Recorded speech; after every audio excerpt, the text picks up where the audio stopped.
संकल्पों के साथ हर बाधा से लड़े और नई राह बनाते आए हैं।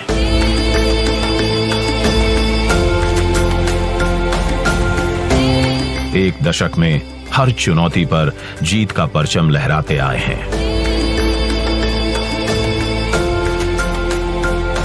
प्रधानमंत्री नरेंद्र मोदी के दूरदर्शी नेतृत्व में भारत ने कई उपलब्धियों पर अपना नाम दर्ज किया है, कई कीर्तिमान बनाए हैं और अग्रसर है नए संकल्पों की सिद्धि की ओर।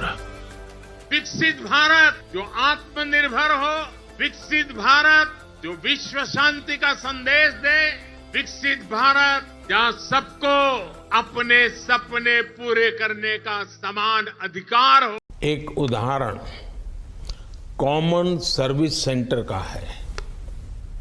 2014 के बाद से देश के गांवों में 5 लाख नए कॉमन सर्विस सेंटर बने। प्रत्येक कॉमन सर्विस सेंटर आज कई कई लोगों को रोजगार दे रहा है। यानी गांव गरीब का कल्याण भी हुआ और रोजगार के मौके भी बने। साथियों, आज देश में शिक्षा, कौशल विकास और रोजगार, इन तीनों ही स्तरों पर दूरगामी नीति और निर्णय के साथ अनेकविध इनिशिएटिव लिए जा रहे हैं, अनेकविध काम हो रहे हैं। नमस्कार। পশ্চিমবঙ্গ সিএসসি ভিএলই মোর্চার একটি আবেদন। এটি শুধু আবেদন নয়, সমস্ত ভিএলই বন্ধু তথা সাধারণ মানুষের কাছে এক জাগরণের ডাক। যন্ত্রণার আর্তনাদকে অধিকার প্রতিষ্ঠার লড়াইয়ে পাল্টে ফেলার ডাক। আগামী 16ই জুলাই মাননীয় স্বরাষ্ট্রমন্ত্রী অমিত শাহ মহাশয়ের নেতৃত্বে সারা ভারতে পালিত হবে সিএসসি দিবস। একটা সময় ছিল যখন সাধারণ মানুষকে যে কোনো সরকারি পরিষেবা পেতে গেলে দিনের পর দিন, মাসের পর মাস, বছরের পর বছর সরকারের বিভিন্ন দপ্তরে দপ্তরে কাগজ হাতে ঘুরে বেড়াতে হতো। দিন আনি দিন খাই সাধারণ মানুষের ব্যাংকিং, পেনশন, স্বাস্থ্য, শিক্ষা সহ নানা সরকারি পরিষেবা পেতে নাভিশ্বাস উঠে যেত। শিকার হতে হতো ঘুষ, জালিয়াতি সহ নানা দুর্নীতি। কিন্তু এই অবস্থার বদল এলো তখন যখন 2014 সালে নবভারতের দক্ষ রূপকার মাননীয় নরেন্দ্র মোদী মহাশয় প্রধানমন্ত্রীর আসনে বসলেন। শুরুতেই তিনি মূলে আঘাত করলেন পুরাতন স্থবির ব্যবস্থার, চালু করলেন তার স্বপ্নের প্রকল্প ডিজিটাল ইন্ডিয়া। আর সেই প্রকল্পকে দেশের কোনায় কোনায়, গ্রাম থেকে গ্রামে প্রতিটি সাধারণ মানুষের কাছে দ্রুত পৌঁছে দেওয়ার জন্য তিনি পুনরুজ্জীবিত করলেন কমন সার্ভিস সেন্টার স্কিমকে। আজ 2025-এর উন্নত ভারতের বিকাশের মূল চালিকা শক্তি এই সিএসসি সেন্টারগুলি। 5 লক্ষেরও বেশি সিএসসি সেন্টার সারা ভারতে ছড়িয়ে থেকে প্রতিদিন অতি প্রয়োজনীয় সরকারি ও বেসরকারি নানা পরিষেবা মানুষের কাছে পৌঁছে দিচ্ছে স্বচ্ছতা ও দ্রুততার সাথে। ভিলেজ লেভেল এন্টারপ্রেনার বা ভিএলই বন্ধুরাই এই মহা বিপ্লবের মূল কারিগর। আমরা সবাই জানি, ভয়ঙ্কর করোনা মহামারীর আঘাতে যখন সারা পৃথিবীর উন্নততম দেশগুলিও আর্থিক এবং সামাজিক বিপর্যয়ে ধুঁকছে, তখন ভারত এক প্রকৃত বিশ্বনেতা আমাদের প্রধানমন্ত্রী নরেন্দ্র মোদীর সুদক্ষ নেতৃত্বে বিশ্বের 3য় বৃহত্তম অর্থনীতি হওয়ার লক্ষ্যে দুর্বার গতিতে এগিয়ে চলেছে। ক্যাশলেস ট্রানজ্যাকশন ইউপিআই এখন সারা পৃথিবীর কাছে ঈর্ষণীয় বিষয়। দেশের প্রতিটি মানুষই এখন অনলাইন পরিষেবায় ধীরে ধীরে অভ্যস্ত হয়ে উঠেছে। একটি সিএসসি সেন্টার থেকেই একজন মানুষ পেয়ে যাচ্ছে রাজ্য ও কেন্দ্র সরকারের সমস্ত দপ্তরের সমস্ত সরকারি পরিষেবা, তাও নিজের গ্রামের ভিতরে থেকেই। দুর্নীতি, অর্থ ব্যয়, সময়ের অপব্যয় তাই গিয়েছে কমে। প্রধানমন্ত্রী স্বাধীনতা দিবসে লাল কেল্লার ভাষণে বলেছিলেন, এক একজন সিএসসি ভিএলই এক একজন উচ্চ স্তরের আধিকারিকের তুল্য মর্যাদা সম্পন্ন এবং সেই পরিমাণ কাজ করে চলেছে। যখন সারা দেশে সিএসসিগুলিকে কেন্দ্র তথা বিভিন্ন রাজ্যের রাজ্য সরকার উন্নয়ন ও বিকাশের মূল হাতিয়ার হিসেবে ব্যবহার করছে, তখন এই রাজ্যের অর্থাৎ পশ্চিমবঙ্গের গল্পটা কিন্তু একদম আলাদা বন্ধু। দুর্নীতিগ্রস্ত একটি সরকার প্রথমেই বুঝে গিয়েছিল সিএসসিকে কাজ করতে দিলে দুর্নীতি করা যাবে না, সরকারি প্রকল্পের টাকা লুট করা যাবে না, অনুপ্রবেশকারীকে জাল নাগরিকত্ব দেওয়া যাবে না, আর মানুষ যদি সিএসসির মাধ্যমে খুব সহজে দ্রুত তার প্রয়োজন মিটিয়ে ফেলতে পারে, তাহলে তোলাবাজি, সিন্ডিকেট রাজ আর মিথ্যাশ্রী প্রকল্পের কালো টাকার পাহাড় তৈরি করা যাবে না। সিএসসির ক্ষমতা কতটা তা এই জনবিরোধী ও কেন্দ্র বিরোধী টিএমসি সরকার প্রথমটায় বুঝে উঠতে না পারলেও 2019-এ এই রাজ্যে বিজেপির বিপুল সাফল্যের পর তারা তা বুঝতে পারে ও কুচক্রীরা নড়ে চড়ে বসে। ফলত তার প্রথম কোপ নেমে আসে এই রাজ্যের সিএসসি গুলির ওপর। মুখ্যমন্ত্রী প্রকাশ্য জনসভায় এমনকি বিভিন্ন প্রশাসনিক বৈঠকগুলিতে এ রাজ্যে সিএসসিকে নিষিদ্ধ ঘোষণা করেন। সিএসসির সাফল্যে ঈর্ষান্বিত ও আতঙ্কিত তিনি পাল্টা চালু করেন বাংলা সহায়তা কেন্দ্র বা বিএসকে। আর একটা কথা আমি বলি, ওই তথ্যমিত্র কেন্দ্র আমাদের নয়, ওখানে যাবেন না। ওখানে গেলে যে কোনো প্রজেক্টের ব্যাপারে আপনি যখন জানতে চাইবেন, ওরা আপনার কাছে 20 টাকা নেবে, 30 টাকা নেবে, এজেন্সি দিয়ে কাজ হয়। আমরা সেই জন্য তৈরি করে দিয়েছি নতুন করে, এই সবেমাত্র 1 মাস হয়েছে তৈরি হয়েছে। তার নাম হচ্ছে বাংলা সহায়তা কেন্দ্র, বাংলা সহায়ক কেন্দ্র বিএসকে। এই রাজ্যের প্রথম সমস্ত ভিএলই ও তার সাথে জড়িত কয়েক লক্ষ সিএসসি কর্মীর জীবনে নেমে আসে এক চরম অন্ধকার ও বিপর্যয়। সরকারি দপ্তর থেকে সিএসসিগুলিকে সরিয়ে তাদের জায়গায় বসানো হয় বিএসকে কর্মীদের। যে অপদার্থ রাজ্য সরকার এর আমলে সমস্ত সরকারি চাকরির পরীক্ষা বন্ধ হয়ে গিয়েছে, কর্মসংস্থান যেখানে তলানিতে, কর্মের অভাবে অধিকাংশ যুবক যুবতী যখন পরিযায়ী শ্রমিক, তখন ভিএলিদের মুখের অন্ন কেড়ে নিয়ে স্বৈরাচার ও নিষ্ঠুরতার এক নতুন দৃষ্টান্ত স্থাপন করলেন মুখ্যমন্ত্রী। আধার থেকে আয়ুষ্মান ভারত, পিএম কিষাণ থেকে সৌরঘর যোজনা, এরকম বহু কেন্দ্রীয় প্রকল্প পশ্চিমবঙ্গে বন্ধ করে দিলেন এই মুখ্যমন্ত্রী। সিএসসি ভিএলিদের ওপর অত্যাচারে স্থানীয় টিএমসি নেতাদের হুমকি, সেন্টার ভাঙচুর, ভিএলিদের ঘর বাড়ি লুটপাট, মিথ্যা মামলায় ফাঁসানো, চেনা টিএমসি গুন্ডা রাজের কোনো কিছুই বাদ পড়ে থাকলো না। কিন্তু কথায় বলে, তোমারে বধিবে যে গোকুলে বাড়ি শেষে। এত অত্যাচারেও সিএসসিকে দমিয়ে রাখা যায়নি, যাবেও না। সারা পৃথিবীর শিক্ষার তীর্থক্ষেত্র এই বঙ্গভূমি আজ শিক্ষার কেলেঙ্কারিতে নিমজ্জিত। এই রাজ্যের ছাত্রছাত্রী ঘটি বাটি বিক্রি করে পাড়ি দিচ্ছে ভিন রাজ্যের বিশ্ববিদ্যালয়ে ভর্তি হওয়ার জন্যে। শিক্ষকরা রাস্তায় দিন কাটাচ্ছে। গুরুদেব রবীন্দ্রনাথের নামে আজ আর বীরভূম পরিচিত হয় না, সেখানে আজ গরু মাফিয়া, বালি মাফিয়াদের রাজত্ব, সেটাই হেডলাইন। ধর্ষণের পর মৃত্যু নেমে আসছে এমনকি ওয়ার্ডে চিকিৎসারত ডাক্তারের ওপর। যখন লক্ষ লক্ষ মানুষ করোনা মহামারীতে মৃত্যুর সাথে পাঞ্জা লড়েছে, ঠিক তখনই লকডাউনের সুযোগ নিয়ে টিএমসির নেতা মন্ত্রীরা চুরি করেছে প্রধানমন্ত্রী নরেন্দ্র মোদীর দেওয়া ফ্রি রেশনের চাল থেকে শুরু করে জীবনদায়ী কোভিড ভ্যাকসিন। তার সাথে যে কোনো কেন্দ্রীয় প্রকল্পই আজ এ রাজ্যে হয় নিষিদ্ধ, নয়তো নাম পাল্টে বিকৃতভাবে চালানো হচ্ছে।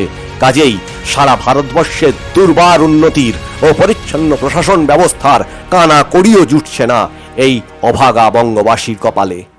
একাধিকবার এই আক্ষেপ ঝরে পড়েছে আমাদের প্রধানমন্ত্রীর বিভিন্ন ভাষণেও। टीएमसी क्यों दुश्मनी निकाल रही है?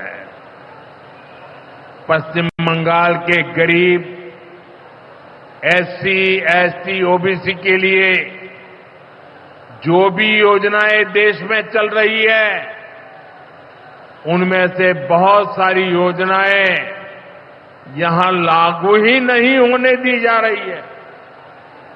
पूरे देश में करोड़ों लोगों को आयुष्मान योजना के तहत मुफ्त इलाज मिल चुका है, लेकिन मुझे दुख के साथ कहना पड़ रहा है इसका फायदा पश्चिम बंगाल के मेरे भाई बहनों को नहीं मिल रहा।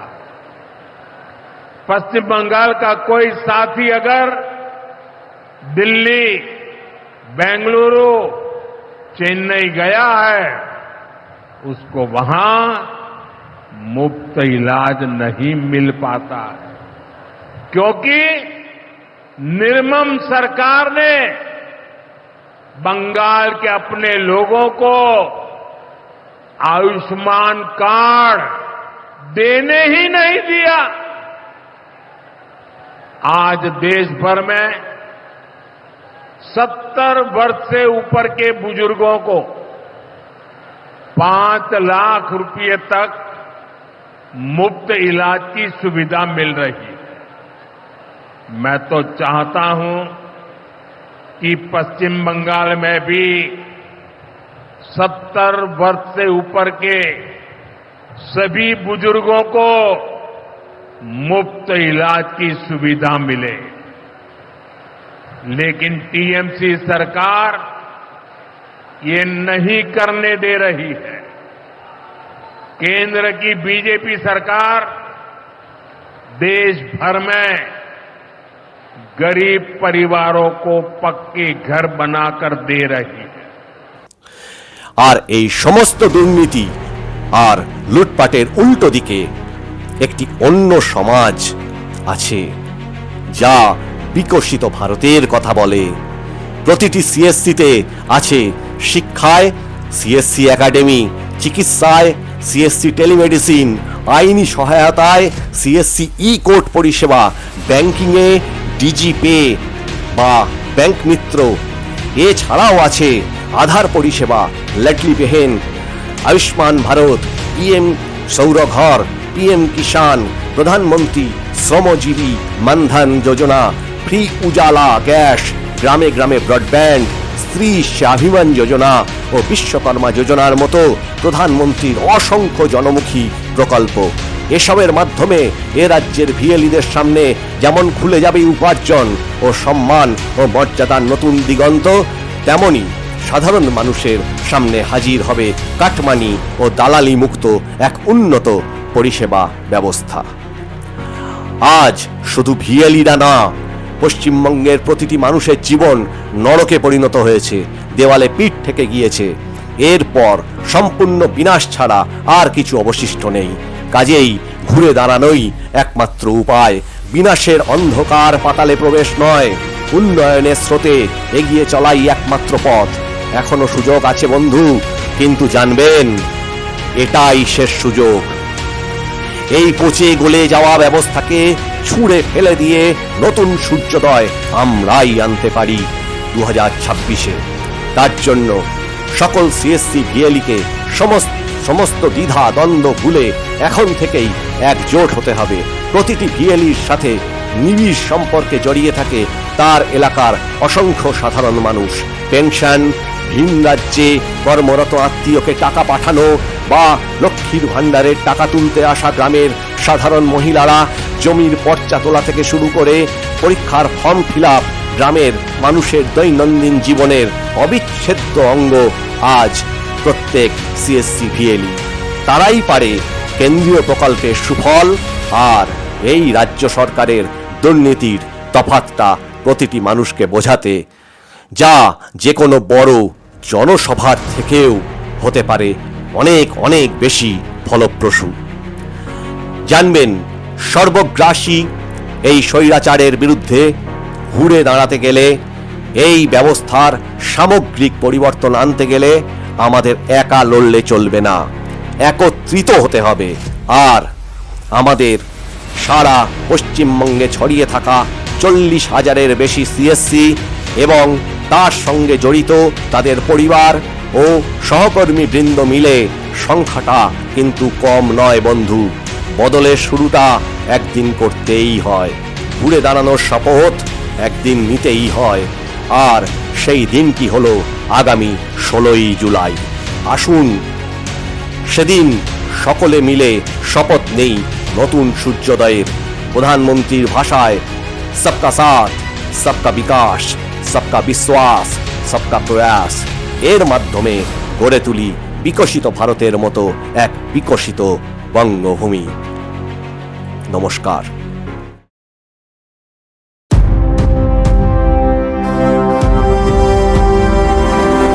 गर्व है हमें कि हमने आज जंग जीत ली, जो बची है वो भी कल को जीत लेंगे जी कभी। CSC मेरी पहचान, हर शहर से मोड़ के गांव घाट जोड़ के धान ज्वार की जमीन को नए सिरे से तोड़ के लाएंगे एक नया नई हवा का आसमां, आसमां में घूम के नया देहात सूंघ के खड़ा करेंगे एक नया हिंदुस्तान।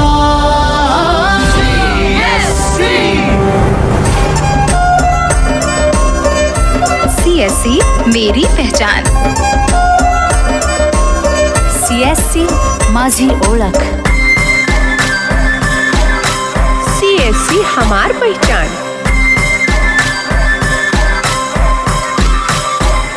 बिजली या पानी, कंप्यूटर की ट्रेनिंग, अरे आवागमन के साधन, या हो दवा की सुविधा, टेलीमेडिसिन से हो तगड़ा सशक्त भारत, बैंक आए घर में कंफ्यूजन ना दुविधा, कॉमन सर्विस सेंटर में एंटर करो रे भाई, डिजिटल सेवा का आनंद ले लो भाई। CSC എന്നുടിയ അടിയാളം। CSC न्यून परजन।